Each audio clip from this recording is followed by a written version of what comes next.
भाई क्या कहेंगे, एक जो वीडियो वायरल हो रहा है फेसबुक पर, उसमें बताया गया है कि बोला जा रहा है कि दरगाह के विषय में, कुछ दरगाह जो इलीगल है और आवाम को कुछ कहा जा रहा है कि दरगाह तोड़नी है। इस बारे में आपका क्या कहना ये जो वीडियो है हमने भी परसों रात में ही देखा गया हमारे से भी कि कोई उपाध्यक्ष है कैंटोनमेंट के माजी जो ये बता रहे कि हम इस दरगाह को इनलीगल है, ये दरगाह को हमने तोड़ देना चाहिए, आवाम ने मिलके आके तोड़ देना चाहिए, हमारा साथ दो। दो जन के ऊपर किसी के ऊपर एफआईआर हुई है तो हम दोनों का साथ पूरा आवाम मिलके दो। तो दोनों का साथ आवाम को देने के लिए ये तो ये बताया जा रहा है, लेकिन मेन बोलने की बात ये है कि ये दरगाह जो हुई है ये हमारे आस्था का विषय, ये आज रात में या कल रात में या 10 दिन में 15 दिन में हुई नहीं है। ये 11 साल पहले पुराना से इसका इतिहास है।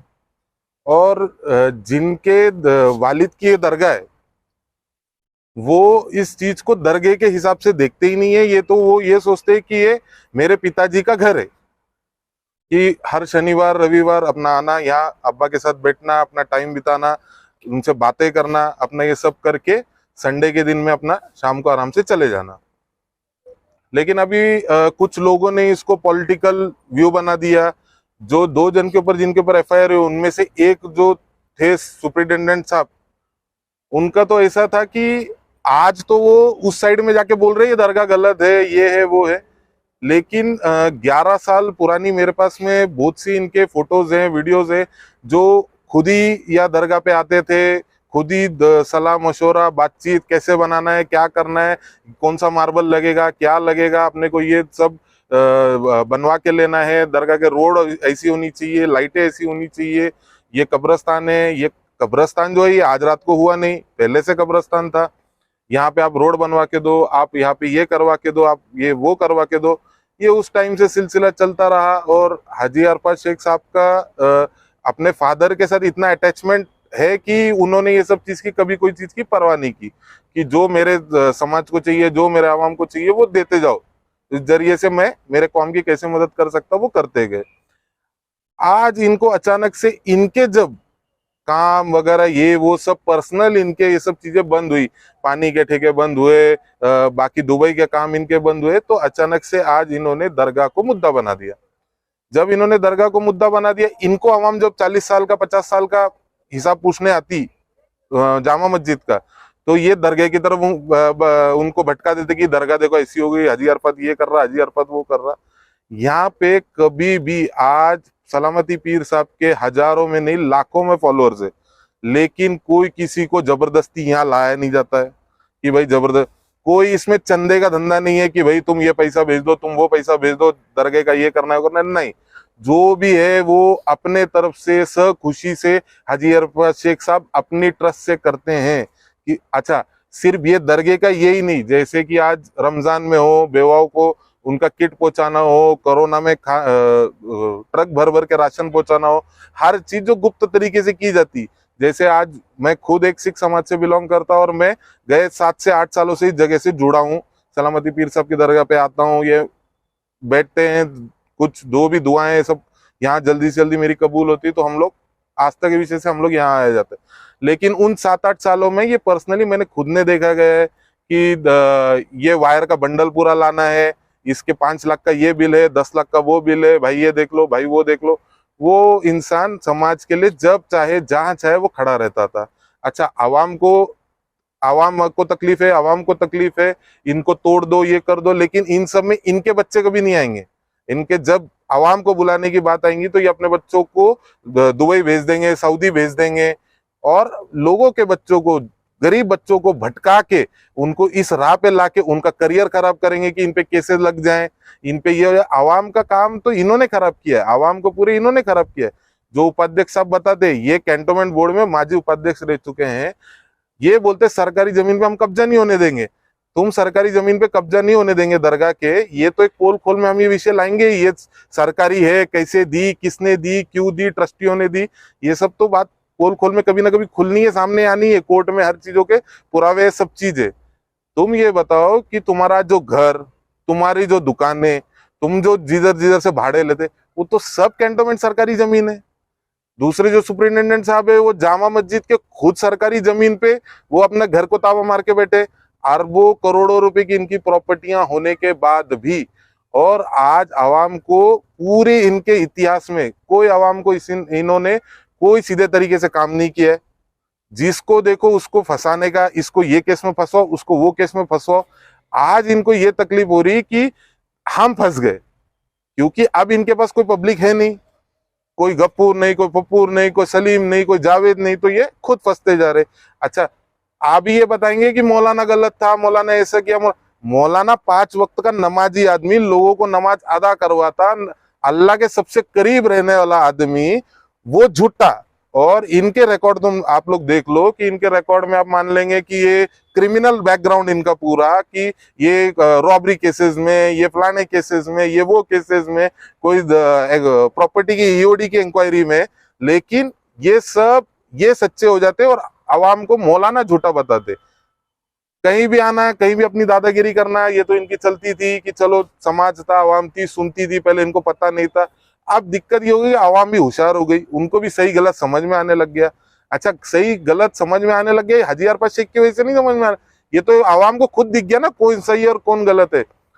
और यहाँ पे वो अगर अपने पिताजी के मोहब्बत में आता है, वो किस हाजी अरफत शेख देवरोड से मांगा क्या है, उसने लिया क्या है? उसने जहां तक हो आवाम के लिए खड़ा ही हुआ है। जहां पे उनको लगता है कि बच्चों की कॉलेज की फीस है, कि किसी को नौकरी लगवानी है, किसी को ये करना है, सरकार में बैठा हूं, जो है काम करवा के लो। मस्जिद में क्या चीज की कमी है, स्टैंडिंग एसी चाहिए, ये चाहिए, वो चाहिए। इन्होंने कुछ लिया नहीं है, हमेशा दिया है समाज को। अच्छा, मुझे एक सवाल पूछना है कि जैसे बोला जाता है कि भाई इस ज़मीन के लिए जो कमेटी थी, कमेटी से बाकायदा लिखा पड़ी हुई है, बाकायदा इसके पेपर बने हैं, और इस ज़मीन के बदौलत ये जो पौना गुंठा जगह शायद दिख रही है, पौना गुंठा जगह के बदौलत दुगनी यानी 2 गुंठा जगह शायद ये ईदगाह कमेटी को दी गई है। ये जो भी उस टाइम पे तय हुआ है, ये हाजी अरफत शेख और ट्रस्टी के साथ में जो भी इनका तय हुआ है। इसके बाद में ये सोचने वाली बात ये है कि हाजी अरफत शेख जो नाम है, ये चाहते तो पूरे महाराष्ट्र में अपने फादर साहब को कहीं भी ये करा सकते थे, लेकिन उनकी एक मोहब्बत उनके फादर की देवरोड से जुड़ी हुई थी कि चलो भाई देवरोड में करना है। इन्होंने, मेरे को आज भी वो दिन याद है जब इंतकाल हुआ बाबा का, तो ब्रिज कैंडी में होने के बाद में उन्होंने पूछा पहले खपोली की, खपोली में करना है क्योंकि पीर साहब के ये है जो खपोली में ही है, तो कि वहां करेंगे। तब उस टाइम पे यहाँ के ट्रस्टियों को जब कॉल किया गया, बात की गई, वो तो बहुत खुश कि हाँ हाँ भाई करना है, ऐसा करेंगे, आप आ जाओ। अच्छा, जब तय हुआ था तो सबसे नीचे वाली जमीन तय हुई थी कि वहां करेंगे, तो ये ट्रस्ट में से ही एक सुपरिटेंडेंट साहब थे कि बोले नहीं नहीं, ये तो सामने होना चाहिए, जो भी यहाँ से गुजरेगा वो अब्बा को सलाम करते हुए जाना चाहिए। ये तो हमको भी नहीं समझ में आया कि एक रात में इनका क्या हुआ जो ये सीधा उल्टे हो गए। और उल्टे होने के बाद में जहां से हमको ऐसा लगता ये पूरा इनका पॉलिटिकल हेतु इन्होंने बना दिया।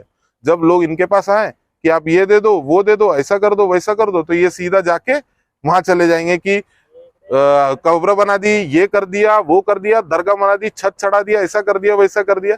अवाम तुमको तुम्हारा हिसाब पूछ रहा, तुम्हारे कार्यकाल का। और एक सवाल है, जैसे सुनने में आया कि भाई मौलाना पे हाथ भी चलाया गया, जो तो अल्लाह के बाद जो रास्ता बोलते तो मौलाना को माना जाता है।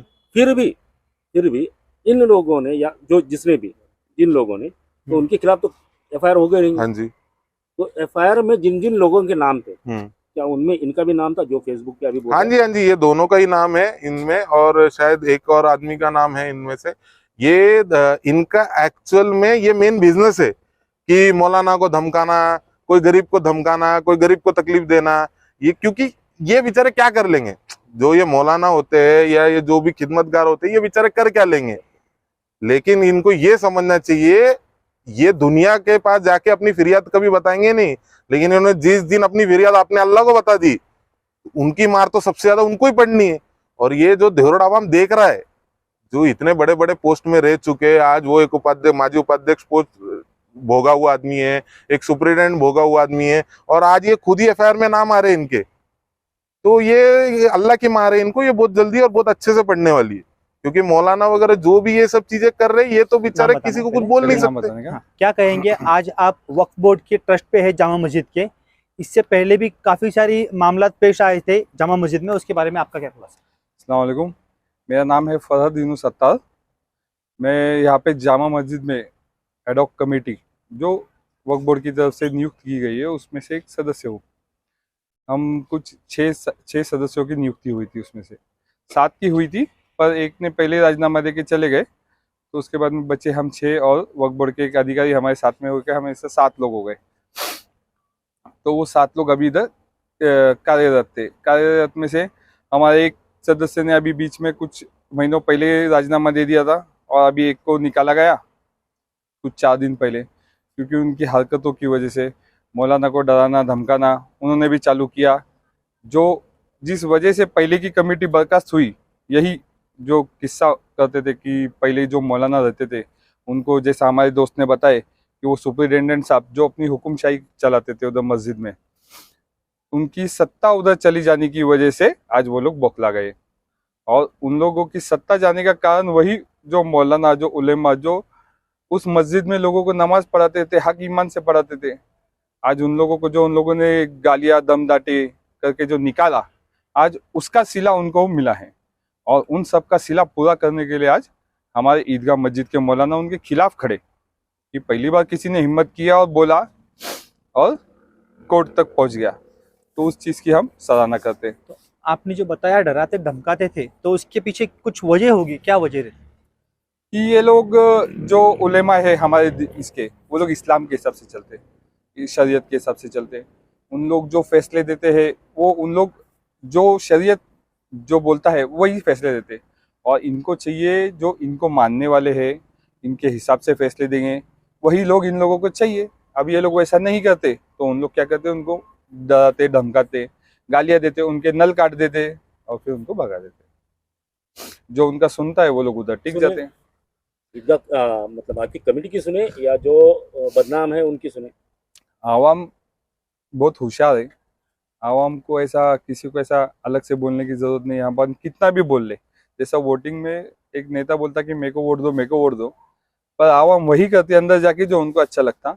तो यहाँ भी हमको यकीनन विश्वास है कि आवाम वही चीज़ करेंगी जो उन लोगों को सही चीज़ पता है, जो उन लोगों को सही लगता है।